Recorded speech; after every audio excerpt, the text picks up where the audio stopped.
جو جس کے ساتھ محبت کرتا ہے محب اپنے محبوب کا ذکر کثرت کے ساتھ کرتا ہے۔ اب میں یہ پوچھتا تو نہیں کہ کسے کسے حضور سے محبت ہے، اللہ کے فضل و کرم سے حضور کے ہر کلمہ پڑھنے والے کے دل میں رسول اللہ کی محبت موجود ہے، اور ایسی محبت کہ حضور کی محبت میں اپنا تن من دن جان اولاد سب کچھ ایک مسلمان قربان کرنے کے لیے تیار ہوتا ہے۔ اب سرکار کی محبت کا تقاضا یہ ہے، محبت کی ایک علامت یہ ہے کہ محب محبوب کا ذکر بھی کرتا ہے، نہ صرف ذکر کرتا ہے بلکہ محبوب کی بات بھی مانتا ہے۔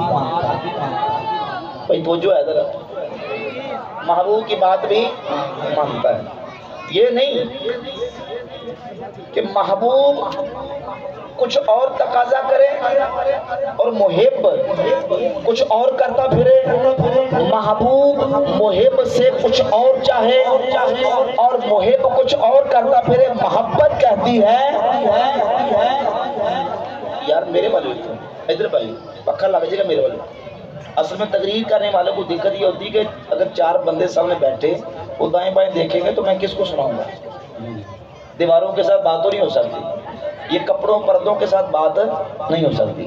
میں جو بات کر رہا ہوں آپ سے کر رہا ہوں، سامنے بیٹھے ہیں سرکار کے غلام، میں آپ سے بات کر رہا ہوں، آپ کو سمجھانا چاہ رہا ہوں کہ ہم حضور کا کلمہ پڑھتے ہیں، رسول اللہ سے محبت کرتے ہیں، جو حضور کی محبت ہمارے دلوں میں موجود ہے، اس محبت کی ڈیمانڈ ہے، مطالبہ ہے، اور اس محبت کا تقاضا ہے کہ حضور کا ذکر بھی کرے اور حضور کی بات بھی مانے۔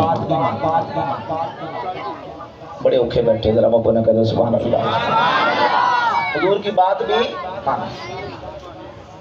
اللہ اکبر۔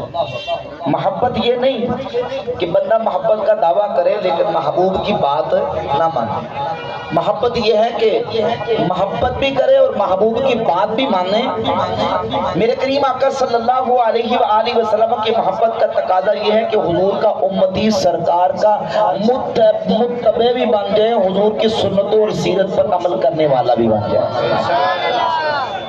اگر محبت کا دعویٰ کرے لیکن محبوب کی اطاعت سے روح گردانی کرے، محبوب کی اطاعت سے منہ پھیرے، تو پھر سمجھ لیں کہ وہ محبت میں کامل ہو سکتا۔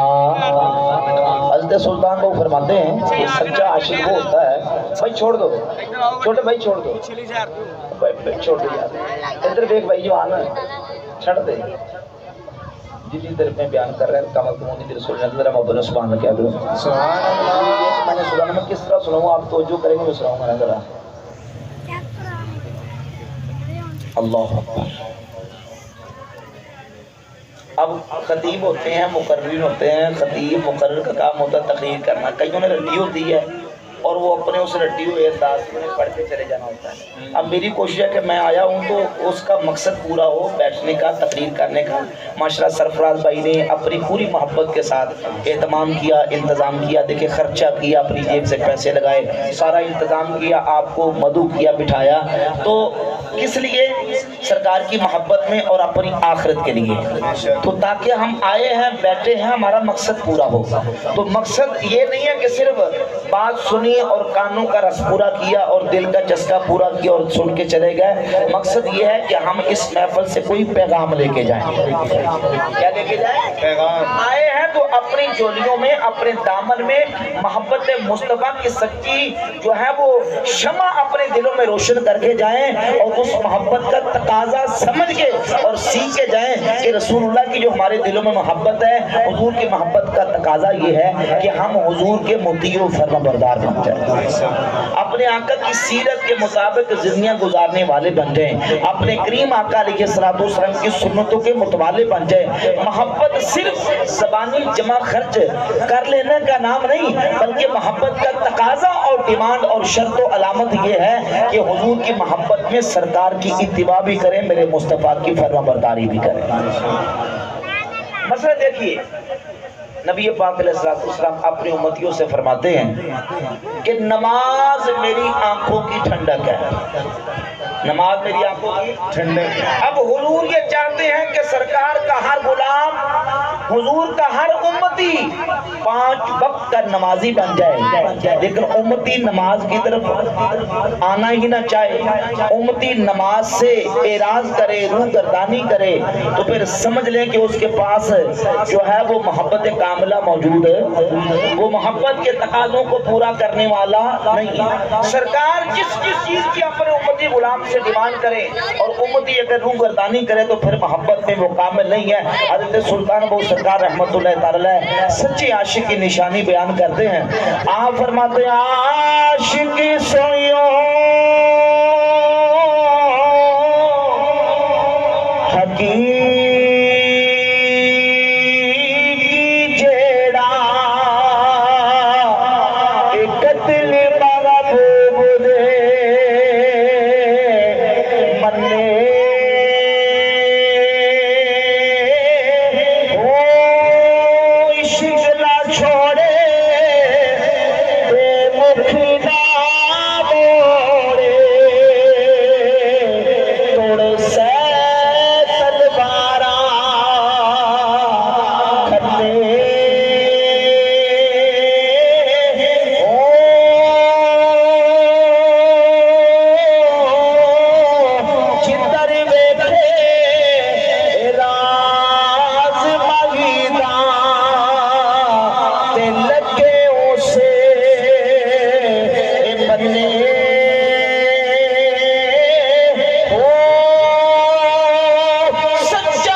حسین فرماتے ہیں کہ جدھر ویکھے راز ماہی دا لگے اسے بننے ہو، لگے اسے، یعنی محب یہ دیکھتا ہے کہ میرا محبوب کس کام سے راضی ہوگا، کس بات سے راضی ہوگا، پھر محب اپنے محبوب کو راضی کرنے کے لیے اسے بننے اسی طرف لگ جاتا ہے جس طرف محب کا محبوب راضی ہو جاتا ہے۔ محبت پھر یہ چاہتی ہے کہ اس بات کو پسند کرے جس کو محبوب پسند کرتا ہے، خواہ اپنے آپ کو وہ چیز ناپسند ہی کیوں نہ ہو، اور محبت چاہتی ہے کہ اس چیز کو ناپسند کرے جس کو محبوب ناپسند کرتے ہیں، چاہے وہ چیز اپنے آپ کو پسند ہی کیوں نہ ہو۔ نبی پاک علیہ الصلوۃ والسلام کی محبت جو ہمارے سینوں میں موجود ہے، اس محبت کا تقاضا ہے ہم اپنے آقا صلی اللہ علیہ وآلہ وسلم کی سیرت طیبہ اور حضور کی سنت کو پسند کریں اور غیروں کے طریقے کو ناپسند کریں، کیونکہ حضور کی محبت چاہتی ہے کہ ہم آقا کے طریقے کو پسند کریں اور غیروں کے طریقے کو ناپسند کریں۔ ایک واقعہ سنا کے بعد مکمل کرتا ہوں۔ نبی پاک علیہ الصلوۃ والسلام کے ایک صحابی کسی مقام پہ تشریف فرما تھے، کھانا کھانے لگے، دسترخوان بچھایا گیا، دسترخوان پہ کھانا چن دیا گیا، صحابی کھانا کھانے لگے تو ایک لقمہ دسترخوان سے اٹھایا، کوئی ذرہ یا لقمہ دسترخوان پہ گر گیا تو اٹھا کے دوبارہ کھانے لگے۔ کوئی شخص قریب بیٹھا تھا تو اس نے کہا کہ یہ کیا کر رہے ہیں، یہ کیا کر رہے ہیں، یعنی ان کے علاقے میں یہ کوئی ہلکی یا کوئی نیچ حرکت تھی، لوگ اس کو ناپسند کرتے ہوں گے، کہاں یہ کیا کر رہے ہو؟ صحابی رسول کو معلوم تھا کہ یہ جو میں کر رہا ہوں یہ اللہ کے رزق کا احترام ہے اور میرے مصطفیٰ کی سنت ہے۔ لقمہ اٹھایا اور اٹھا کے لقمہ اس کا ذرہ اٹھا کے کھا لیا۔ تو بعد میں اس سوال کرنے والے بندے کو جواب دیا کہ تم یہ کہتے ہو کہ لوگ کیا کہیں گے، اَأَتْرُكُ سُنَّتَ حَبِيبِي لِهَٰؤُلَاءِ الْحُمَقَاءِ، میں کیا ان احمق دنیا داروں کی وجہ سے اپنے حبیب کی سنت کو چھوڑ دوں، اپنی حبیب کی سنت کو چھوڑ دوں؟ کہ لوگ کیا کہیں گے کہ دیکھو کتنی ہلکی حرکت کر رہا ہے، ہمارے علاقے میں، ہمارے معاشرے میں، ہماری قوم کے اندر یہ نیچ حرکت سمجھی جاتی ہے۔ تو بھائی سمجھی جائے، یہ رب کے رزق کا احترام ہے، اور میرے مصطفیٰ میرے حبیب کی سنت ہے، میں تو وہ عمل کروں گا جس سے سونا مصطفیٰ راضی ہو جائے۔ کہاں اترک سنت حبیبی لہؤلاء حمقا، یہ پیغام دے دیا کہ لوگوں کے ڈر کی وجہ سے، برادری کے ڈر کی وجہ سے، علاقے، قوم اور بستی کے ڈر کی وجہ سے رسول کی سنت اور سیرت کو فراموش نہیں کیا جا سکتا۔ جس کے دل میں رسول اللہ کی سچی محبت ہے وہ قوم اور برادری اور علاقے کے رسم و رواج کو پاؤں کی ٹھوکر سے اڑا کر مصطفیٰ کی سنت کو تھام لے گا اور اپنے حبیب کی سیرت پر عمل پیرا ہو جائے۔